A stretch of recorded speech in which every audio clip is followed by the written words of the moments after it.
படி என்பது உலகம். அறிவு வயிறு என்று ஒன்று இருக்கிறது. அந்த அறிவு வயிற்றுக்கு வேண்டுவதாகிய அறிவாகார உணவு பெறுவதற்கே நாம் படிப்பது. ஆக படி என்பது உலகம். ஆகவே உலகம் என்று விளங்கும் தெய்வ மலரில் உன்னை ஏற்றி வைப்பதுவே படிப்பு. இப்போ இதெல்லாம் இங்க ஒரு வாசகமா என்கிட்ட இருந்து கேட்குறீங்க. ஆனா அப்படி இல்லை.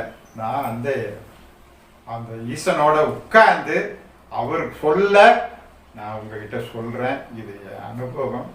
இதுக்கு நீங்க அந்த வேத வாசகத்தை அந்த நேசனாக அந்த நேயனாக எடுத்துக்கொண்டால் போதும். ஆனா அது இப்படி யாரும் இது வரைக்கும் உலகத்துல இந்த வாசகங்களை இப்படி பழகி சொன்னதில்லை. அதனால நமக்கு இது என்னமோ புதுசா தோணலாம். ஆனா இது புதுசே அல்ல.